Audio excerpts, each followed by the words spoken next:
အားလုံးပဲမင်္ဂလာပါအင်းကြီးမြင့် education မှာယနေ့သင်ကြားမယ့်သင်ကြားရေး lesson ကတော့ G8 သင်ယူအခန်း1ရဲ့ lesson-33 ပဲဖြစ်ပါတယ်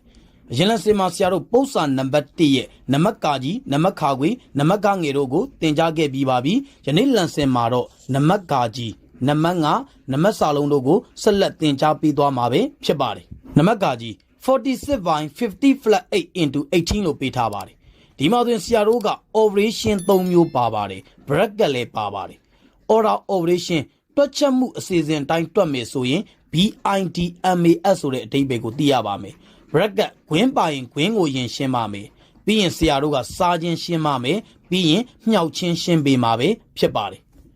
46က46ပါလက္ခဏာကပိုင်းပါခွင်းထဲကကိန်းကိုရင်ရှင်းပါမယ်50နဲ့8နဲ့ပေါင်းလို့ရရှိလာသောတန်ဖိုးသည်23ပဲဖြစ်ပါတယ်လက္ခဏာက into ပါ18က18ပါဆက်လက်ဖြည့်ရှင်းပေးပါမယ်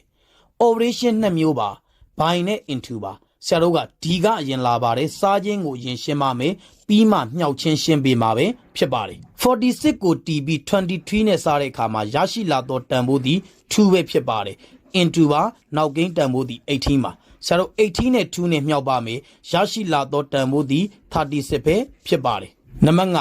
53 minus 51 minus 9 by 6လို့ပေးထားပါတယ်ဒီမှာလဲဆရာတို့ operation 2မျိုးပါပါတယ် bracket လည်းပါပါတယ်ဒါဆိုရင်ဆရာတို့ကခွင်းကိုအရင်ရှင်းပါမယ်ရှေ့ကိန်းတန်ဖိုး53က53ပါလက္ခဏာက minus ပါဝင်းထဲကကိန်းကိုရှင်းလို့ရရှိလာသောတန်ဖိုးသည်42ပဲဖြစ်ပါတယ်လက္ခဏာကဘိုင်းမှာနောက်ကိန်းတန်ဖိုးသည်10ပါဆက်လက်ဖြည့်ရှင်းပေးပါမယ်နှုတ်ချင်းနဲ့စားခြင်းမှာဆရာတို့ကစားခြင်းကိုအရင်ရှင်းပေးရမှာပဲဖြစ်ပါတယ်ပြီးမှနှုတ်ချင်းရှင်းပါမယ်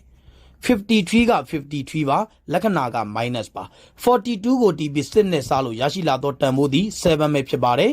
53ထဲက7ကိုနှုတ်လို့ရရှိလာသောတန်ဖိုးသည်46ပဲဖြစ်ပါတယ်နံပါတ်စာလုံး20 into 125 plus 4 into 125လို့ပေးထားပါတယ်ပေးထားသောပုံစံသည်ဖြန့်ဝေရပုံစံပါဒါကိုဆရာတို့က factor form ပြောင်းတွက်မယ်ဆိုလေရပါတယ် factor form ပြောင်းမတွက်ဖဲနဲ့တခါတည်းတန်းရှင်ပေးလေရပါတယ်ပထမကိန်းတွဲကိုမြှောက်လို့ရရှိလာသောတန်ဖိုးနဲ့ဒုတိယကိန်းတွဲကိုမြှောက်လို့ရရှိလာသောတန်ဖိုးနှစ်ခုကိုပေါင်းပေးရမှာပဲဖြစ်ပါတယ်နောက်ထပ်နီလန်းတစ်ခုအနေနဲ့ factor form ပြောင်းပြီးတွက်ပေးလေရပါတယ်ကြိုက်နှစ်သက်သောနီလန်းကိုအသုံးပြုလို့ရပါတယ်ပထမကိန်းတွဲမြှောက်လို့ရရှိလာသောတန်ဖိုးသည်2500ပဲဖြစ်ပါတယ်လက္ခဏာက plus ပါဒုတိယကိန်းတွဲမြှောက်လို့ရရှိလာသောတန်ဖိုးသည်500ပဲဖြစ်ပါတယ်ပေါင်းပေးလို့ရရှိလာသောတန်ဖိုးသည်3000ပဲဖြစ်ပါတယ်ယနေ့သင်ကြားပေးခဲ့တဲ့ပု္ပ္ပစာနံပါတ်1ရဲ့နောက်ဆုံးပု္ပ္ပစာ3ပုဒ်ရဲ့ရှင်းလင်းချက်ကိုနားလည်လိမ့်မယ်လို့ထင်ပါတယ်အားလုံးကိုကျေးဇူးတင်ပါတယ်ရှင်လန်းချမ်းမြေ့ကြပါစေဗျာ